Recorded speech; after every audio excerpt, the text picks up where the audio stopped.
Sepanjang gula darahnya terkontrol dengan baik, kontrol metaboliknya baik, maka tumbuh kembangnya akan sama seperti anak normal lainnya yang tidak diabetes.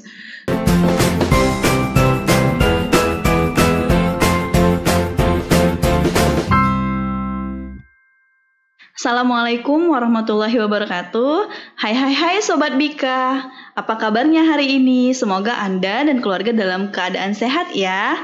Nah, pagi hari ini saya Dr. Nurus akan memandu acara Bika, Bincang-Bincang Kesehatan Anak.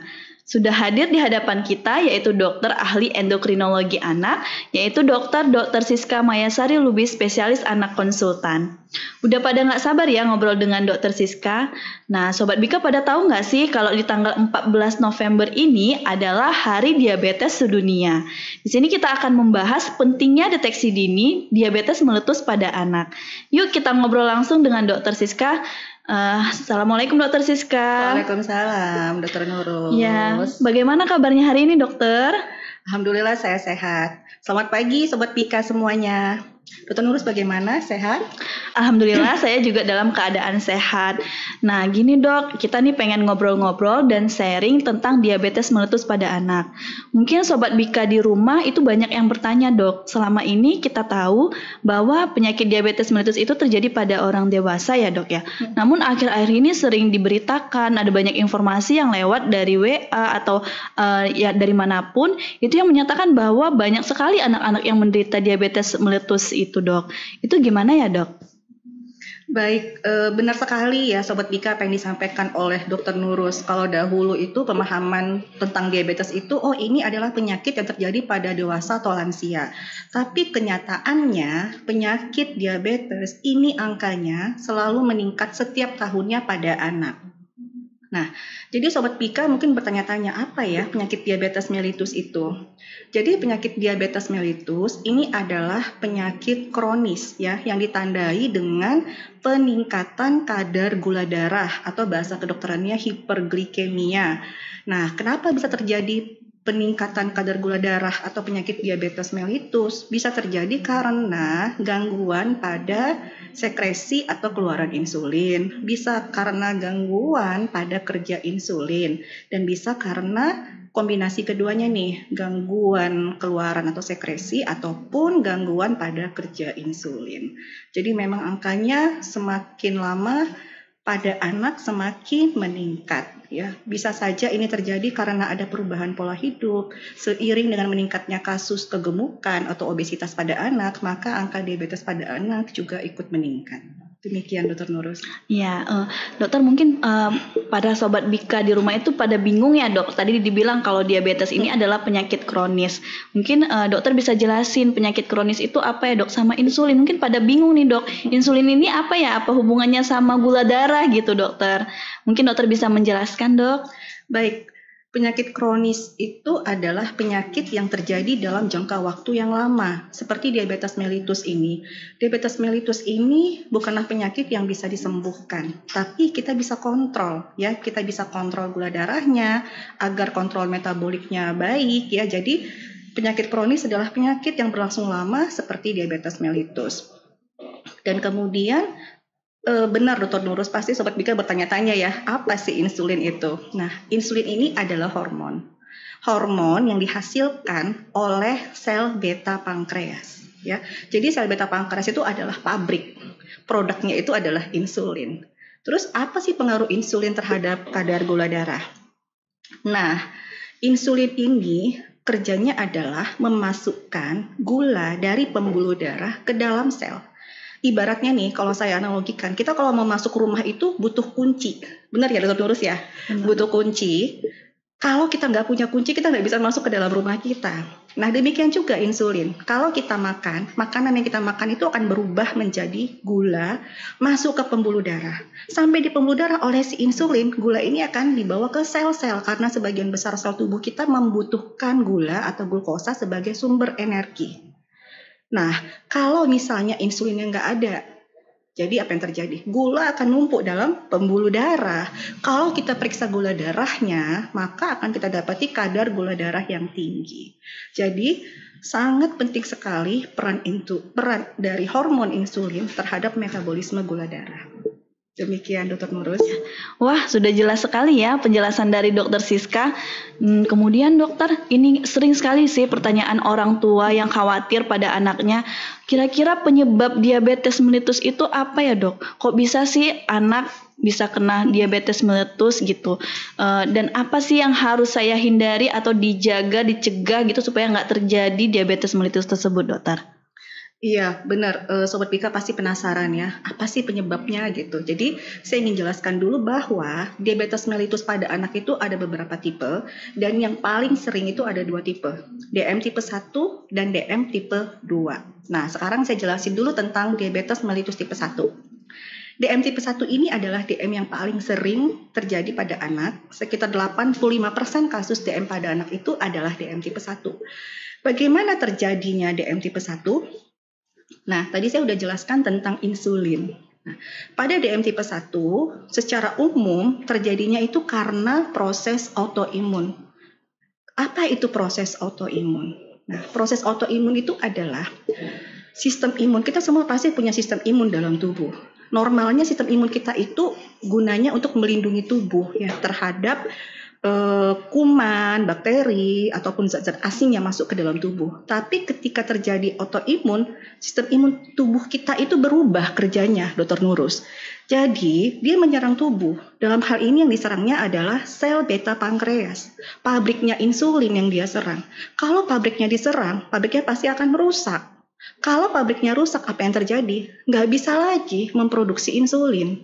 Jadi insulinnya bisa tidak ada sama sekali, ataupun kalau ada sedikit sekali, sehingga insulin tidak bisa bekerja untuk memasukkan gula dari pembuluh darah ke dalam sel-sel. Maka gula akan numpuk dalam sel. Nah, lalu yang terjadi apa? Ketika diperiksa gula darah, kadarnya akan tinggi. Lalu dengan proses seperti itu, kita bisa diagnosis anak dengan diabetes mellitus tipe 1. Ya. Jadi tipe 1 karena proses autoimun yang mengakibatkan rusaknya sel beta pankreas. Nah, kalau sel beta pankreas rusak, ini tidak bisa diperbaiki lagi. Maka, anak dengan diabetes mellitus tipe 1 akan membutuhkan pengobatan insulin seumur hidupnya. Nah, tipe 1 ini berbeda dengan tipe 2. Pada tipe 2, secara umum ini sering terjadi pada anak-anak yang kegemukan atau obesitas. Tapi saya tidak bilang hanya terjadi pada anak gemuk. Bisa juga terjadi pada anak dengan berat badan yang normal ataupun berat badan yang kurus ya. Nah, tapi secara umum terjadi pada anak gemuk atau obesitas. Nah, pada DM tipe 2, sel beta pankreasnya ini dalam keadaan normal. Produksi insulin bisa saja terjadi, produksi insulinnya juga dalam keadaan normal. Tapi kenapa bisa terjadi diabetes? Nah, bedanya pada tipe 2, insulinnya ini ada, tapi insulinnya nggak bisa bekerja di sel. Jadi ketika insulin mau bekerja di sel, itu ada tempat insulin melekat yang kita sebut dengan reseptor. Dia harus matching nih sama reseptornya, sama tempat kerjanya. Supaya gula itu bisa masuk ke dalam sel. Ketika tempat kerjanya, reseptornya sudah tidak sensitif lagi terhadap si insulin ini, maka insulinnya nggak bisa kerja, sama aja. Akibatnya gula tidak bisa dipindahkan ke dalam sel, tetap numpuk dalam pembuluh darah, ya. Jadi ketika tempat kerja atau reseptor insulin ini tidak sensitif terhadap insulin, ini kita sebut namanya dengan resistensi insulin. Dan ini yang mendasari terjadinya diabetes mellitus tipe 2 pada anak, ya. Jadi dua jenis diabetes tersebut yang paling sering terjadi pada anak, Dr. Nurus. Ya, sudah baik ya dok, penjelasannya sangat menarik dan informatif dok. Jadi ada 2 ya Sobat Bika ya, jenis daripada DM itu, yaitu DM tipe 1 yang kerusakan daripada sel beta pankreas, dan DM tipe 2 yang ada masalah resistensi insulin gitu ya dok. Nah Sobat Bika, mungkin orang tua menjadi khawatir ya, gejala-gejala DM tipe 1, tipe 2 ini ada bedanya nggak sih dok? Kemudian kalau misalnya ada gejala yang bagaimana dok yang menjadi warning sign atau tanda bahaya yang harus diperhatikan orang tua dokter? Ya, jadi kalau ditanya apakah ada beda gejala antara DM tipe 1, DM tipe 2, atau gejala diabetes pada anak dan dewasa. Jadi secara umum tidak ada bedanya nih gejala diabetes. Lalu pertanyaannya apa saja sih dok gejala diabetes pada anak? Nah, kita orang tua dan kita semua harus mewaspadai gejala diabetes pada anak kalau kita jumpai satu. Anaknya jadi makannya banyak atau kita sebut dengan polifagi. Ya, makannya lebih banyak dari biasa, selalu bilang lapar, lapar, dan lapar. Nah, dengan banyak makan harusnya berat badannya naik ya, Dokter Nurus. Tapi pada diabetes, makannya banyak banget. Tapi kemudian berat badannya turun. Berat badannya menjadi kurus sekali, ya. Kenapa berat badannya bisa kurus? Karena sel-selnya ini kelaparan, Dokter Nurus, ya. Jadi gulanya itu sumber energinya cuma numpuk di pembuluh darah, nggak nyampe ke sel. Jadi dia makannya banyak terus karena sel-selnya kelaparan dan berat badannya turun. Lalu gejala lainnya adalah anak menjadi sering buang air kecil, terutama pada malam hari. Yang tadinya udah nggak ngompol, balik ngompol lagi. Buang air kecilnya itu bisa berkali-kali dalam satu malam. Nah, kemudian anak menjadi sering haus, ya, minumnya jadi lebih banyak. Nah, ini masih diwaspadai. Kemudian gejala yang khas lagi adalah yang tadinya anaknya aktif bermain ya, tapi terlihat belakangan ini kok anak saya ini tampak lemah-lemah ya, tampak lesu, nggak aktif seperti biasanya. Jadi kalau menemukan gejala seperti ini harus segera waspada, harus mikir jangan-jangan anak saya ini kena diabetes ya. Kalau menemukan gejala tersebut harus segera ke rumah sakit ya. Itu adalah gejala yang harus diwaspadai, yang harus dikenali oleh semua sobat Bika untuk kita bisa mendeteksi diabetes sejak dini. Ya, terima kasih Dokter Siska penjelasannya. Kira-kira dok, orang tua tuh kan khawatir dok, terutama pada orang tua yang anaknya udah terkena diabetes mellitus gitu dok. Itu berpikir gimana ya kalau anak saya kena diabetes mellitus itu tumbuh kembangnya bagus kah? Atau bisa nggak ya anak saya ini seperti anak yang lain bisa jadi pilot, dokter atau sebagainya? Atau malah anaknya harus dibatasi dok aktivitasnya. Gimana dokter? Ya, jadi Sobat Bika yang memiliki anak diabetes jangan khawatir ya. Ayah bunda nggak boleh khawatir karena walaupun anak-anak ini dengan diabetes atau kita sebut dengan diabetisi, sepanjang gula darahnya terkontrol dengan baik, kontrol metaboliknya baik, maka tumbuh kembangnya akan sama seperti anak normal lainnya yang tidak diabetes. Dia ingin menjadi dokter bisa, mau jadi pilot bisa, mau jadi guru bisa, mau jadi astronot juga bisa, apalagi jadi presiden ya. Jadi mereka bisa menjadi apapun yang mereka inginkan di kemudian hari sepanjang ya kontrol metaboliknya baik. Tapi jika kontrol metaboliknya tidak baik, maka inilah yang berpotensi untuk mengganggu tumbuh kembang. Makanya harus tetap semangat, harus berupaya bagaimana anak-anak dengan diabetes ini bisa memiliki kontrol metabolik yang baik agar tumbuh kembangnya bisa optimal. Baik, berarti tidak masalah ya dok, masa depan anak diabetes pun cukup cemerlang ya dok? Benar. Iya dok. Benar sekali. Benar. Nah, kemudian dokter ada pertanyaan lagi dok. Kalau misalnya dok pasiennya udah mengalami gejala tadi dok, gejala diabetes seperti itu, kemudian udah dibawa ke dokter ya dok. Terus di rumah itu ada gejala yang sampai pasiennya tuh anak-anak itu nggak mengalami penurunan kesadaran gitu dokter. Itu gimana ya dok? Apakah ibunya harus langsung bawa ke dokter atau bagaimana dokter? Ya, jadi begitu menemukan gejala diabetes pada anak-anak, orang tua, ayah bunda harus segera membawa anak ke dokter atau ke rumah sakit agar segera diperiksa, dipastikan anak ini benar diabetes atau tidak. Nah, ketika sampai di dokter pasti akan melakukan pemeriksaan glukosa darah atau gula darah. Kalau hasil gula darah sewaktu kadarnya 200 atau di atas 200 mg per desiliter, atau kadar glukosa darah puasanya 126 atau di atas 126 mg per desiliter, atau kadar HbA1c 6,5 atau di atas 6,5, maka anak-anak akan didiagnosis dengan diabetes. Nantinya akan kita tentukan, kita pastikan dengan pemeriksaan lanjutan apakah ini diabetes mellitus tipe 1 atau ini diabetes mellitus tipe 2. Nah, selanjutnya ada warning sign ini yang ayah bunda harus tahu, yang sobat Bika harus tahu. Nah, kalau misalnya gejala ini diabaikan atau dianggap sering begini, oh wajarlah dia buang air kecilnya banyak, minumnya juga banyak, ya. Sering sekali kita seperti mengabaikan gejala yang sebenarnya sudah diperlihatkan oleh anak-anak kita, apalagi pemikiran di masyarakat, ya, mana mungkin anak saya diabetes, itu kan penyakit pada dewasa, sehingga diagnosis terlambat ditegakkan.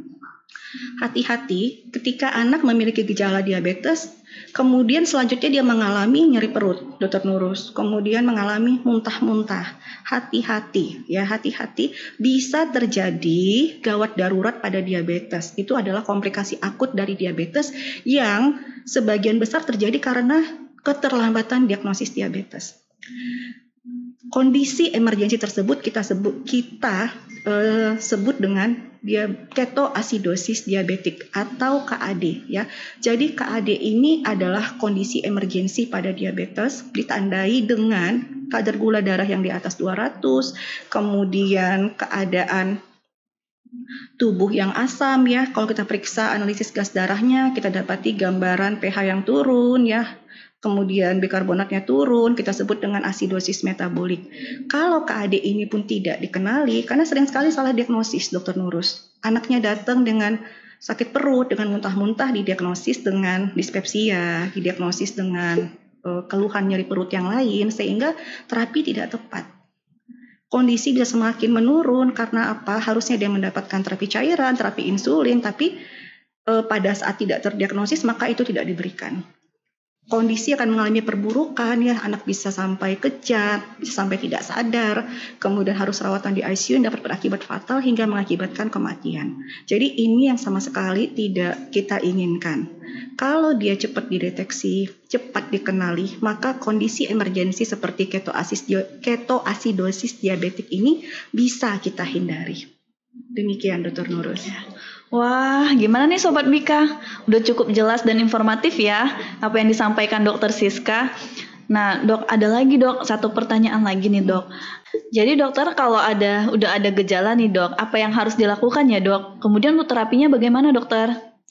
Baik, jadi Dokter Nurus dan Sobat Bika, kalau kita sudah menemukan gejala diabetes pada anak-anak kita, harus segera ke rumah sakit, segera ke dokter untuk diperiksa glukosa darahnya, dipastikan apakah anak kita menderita diabetes atau tidak. Karena kalau sudah terdiagnosis harus segera diterapi, Dokter Nurus. Lalu bagaimana terapinya? Nah, terapi pada diabetes khususnya pada diabetes mellitus tipe 1 ada 5 pilar penting, Dokter Nurus. 1 adalah penyuntikan insulin. Penyuntikan insulin ini harus dilakukan setiap hari dan sampai kapan? Seumur hidup, ya. Karena insulin sangat dibutuhkan oleh anak diabetes karena nggak bisa diproduksi lagi oleh tubuh. Yang kedua, pengaturan makan. Kita sangat berupaya supaya pola makan anak sebelum dia sakit dengan sesudah sakit itu tetap sama, ya. Jadi kalori yang kita berikan, karbohidrat yang kita berikan itu sebenarnya tidak kita batasi karena yang kita berikan adalah memang sesuai kebutuhannya berdasarkan recommended daily allowance atau RDA, ya. Jadi yang kita lakukan adalah mengatur asupan karbohidratnya, bukan mengurangi dari jumlah karbohidrat yang seharusnya dia butuh setiap harinya. Dan kita sangat menganjurkan untuk memilih makanan dengan indeks glikemik yang rendah ataupun glycemic load yang rendah. Yang ketiga, pilar berikutnya adalah aktivitas fisik atau olahraga. Jadi para Sobat Bika, ayah bunda jangan terlalu mengekang anak, tidak boleh lagi olahraga, jangan seperti itu, ya. Jadi dia tetap bisa berolahraga, tetap bisa beraktivitas fisik, misalnya dulunya ikut klub basket, klub renang, atau klub futsal, tetap bisa melakukan hal tersebut, hal yang dia senangi, gitu ya, aktivitas yang dia senangi. Karena olahraga juga bermanfaat, salah satunya adalah untuk meningkatkan sensitivitas jaringan terhadap insulin. Namun yang mesti dilakukan adalah mereka harus melakukan pemeriksaan glukosa darah saat sebelum olahraga, saat sedang olahraga, ataupun setelah olahraga untuk menghindari kondisi yang tidak diinginkan.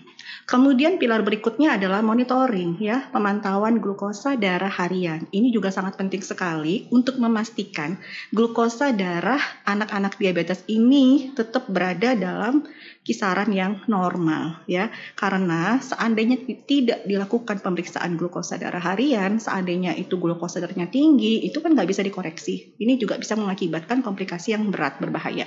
Atau ketika glukosa darahnya rendah, kalau tidak diperiksa, nggak dipantau, ini juga bisa mengakibatkan komplikasi yang berbahaya juga gitu ya. Jadi kita mau rentang glukosa darahnya itu dalam kisaran yang normal. Itulah pentingnya monitoring gula darah harian.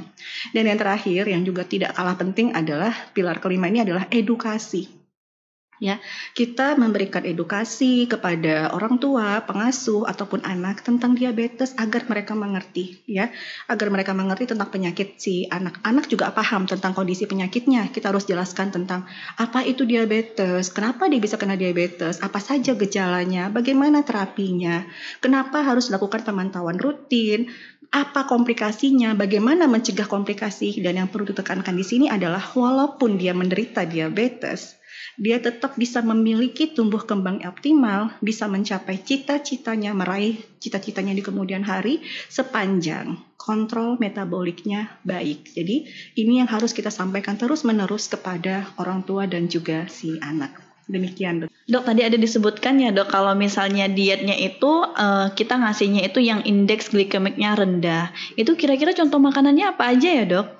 Baik, Dr. Nurus dan Sobat Bika. Jadi indeks glikemik itu adalah kecepatan makanan dirubah menjadi glukosa ke dalam pembuluh yang masuk ke dalam pembuluh darah. Nah, salah satu contoh makanannya itu adalah buah ya, buah semangka. Nah, buah semangka itu indeks glikemiknya tinggi sekali. Kadang-kadang kita berpikir, ini kan buah ya, harusnya sih aman dikonsumsi, tapi ternyata dia memiliki indeks glikemik yang tinggi sekali. Jadi untuk para diabetisi, anak-anak dengan diabetes sebaiknya memilih makanan, itu ada listnya Dr. Nurus ya, makanan-makanan apa saja yang indeks glikemiknya tinggi yang sebaiknya dibatasi ya, bukan saya bilang dihindari sama sekali nggak boleh dimakan, tapi dibatasi oleh diabetisi. Jadi penting untuk melihat list itu sehingga bisa benar-benar mengatur makanan sehari-hari oleh anak-anak diabetes. Demikian Dr. Nurus. Ya, jadi dok tadi di diet kita itu harus memilih makanan yang indeks glikemiknya rendah dan glikemik loadnya rendah. Kira-kira bagaimana ya dok itu? Apa saja makanannya dok? Ya, benar Dr. Nurus dan Sobat Bika. Jadi saya ingin menjelaskan terlebih dahulu tentang apa sih glycemic load itu gitu. Nah, jadi glycemic load atau beban glikemik itu adalah nilai yang memperlihatkan respons glukosa darah setelah mengkonsumsi makanan yang mengandung karbohidrat. Lalu apa itu indeks glikemik? Nah, indeks glikemik adalah ukuran yang mengindikasikan seberapa cepat karbohidrat yang kita makan dirubah menjadi glukosa di dalam darah. Lalu, dok, bagaimana kita tahu makanan apa nih yang mengandung indeks glikemik yang tinggi harus dihindari? Nah, beberapa contoh makanan yang mengandung indeks glikemik tinggi adalah seperti kerupuk beras, ya, kemudian roti putih, dan kemudian semangka. Ya, terkadang kita berpikir buah kan ini harusnya aman ya. Ternyata tidak semua buah aman dikonsumsi. Contohnya semangka, dia memiliki indeks glikemik yang sangat tinggi. Sehingga penting sekali bagi anak-anak kita yang dengan diabetes dan para orang tua juga, Sobat Bika, untuk mengetahui ya jenis makanan apa saja yang mengandung indeks glikemik tinggi atau glycemic load yang tinggi, sehingga makanan tersebut sebaiknya dibatasi ya untuk diberikan kepada anak-anak dengan diabetes. Demikian Dr. Nurus. Baik Sobat Bika, mungkin dokter di rumah juga ada yang bertanya dok, ini udah pakai insulin, udah lama banget pakai insulin, sampai berapa lama dokter pakai insulinnya, dan apa saja sih dok yang dimonitoring atau dipantau dalam penggunaan insulin tersebut dokter? Iya, pertanyaan yang bagus ya, Dr. Nurus. Jadi pada DM tipe 1 tadi saya udah jelaskan bahwa penyebab utamanya itu adalah kerusakan dari pabriknya insulin atau sel beta pankreas. Dengan demikian maka terapi insulinnya akan diberikan seumur hidup. Karena ini seperti terapi pengganti, tubuh sudah tidak bisa menghasilkan maka diberikan dari luar tubuh. Jadi terapi insulinnya seumur hidup pada DM tipe 1. Nah, pemantauan apa nih yang mesti dilakukan oleh orang tua di rumah ataupun kita sebagai dokter terhadap anak diabetes? Yang mesti kita pantau itu adalah tumbuh kembang anak, ya, pertumbuhannya, perkembangannya, pubertasnya ini harus kita pastikan berjalan dengan normal dan optimal, ya. Kemudian pemantauan gula darah harian. Jadi anak-anak ini kita haruskan untuk memeriksa gula darah secara teratur sebelum makan dan 2 jam sesudah makan. Kenapa harus diperiksa gula darah secara teratur? Agar kita bisa memastikan gula darahnya itu normal. Kalaupun misalnya kita dapati gula darahnya tinggi, bisa segera kita koreksi. Ya, demikian juga kalau misalnya gula darah hariannya itu sering rendah atau kita sebut dengan hipoglikemi, jadi bisa diberikan tata laksana sedini mungkin. Itulah pentingnya pemantauan gula darah. Kemudian kita perlu memantau komplikasi yang bisa terjadi pada diabetes, ya. Ada komplikasi jangka pendek seperti ketoasidosis diabetik yang tadi sudah saya jelaskan, dan kemudian hipoglikemi, ya, saat kadar glukosa darah rendah di bawah 70 mg per desiliter. Yang harus dipantau lagi secara rutin adalah komplikasi jangka panjang. Ya, karena diabetes itu bisa mempunyai komplikasi ke mata atau diabetik retinopati, ke ginjal, ke jantung, ya, kemudian ke syaraf. Jadi pemantauan ini akan rutin dilakukan karena kita tidak ingin anak-anak diabetes kita ini mengalami komplikasi, baik komplikasi jangka pendek atau akut maupun komplikasi jangka panjang. Walaupun hidup dengan diabetes, tetap harus memiliki tumbuh kembang optimal, bebas komplikasi apapun untuk mencapai masa depan yang cerah. Dokter Nurus. Iya, terima kasih Dokter Siska. Jadi Dok, banyak ya Dok komplikasi dari diabetes mellitus ini.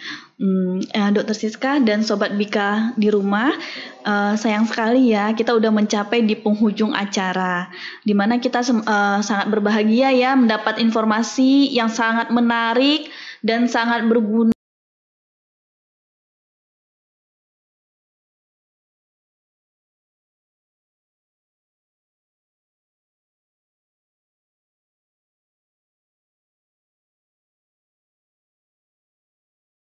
Tentu bisa, Dokter Nurus. Jadi take home message untuk hari ini adalah kepada Sobat Bika, ayah bunda yang tercinta, penting sekali mengenali gejala dari DM pada anak.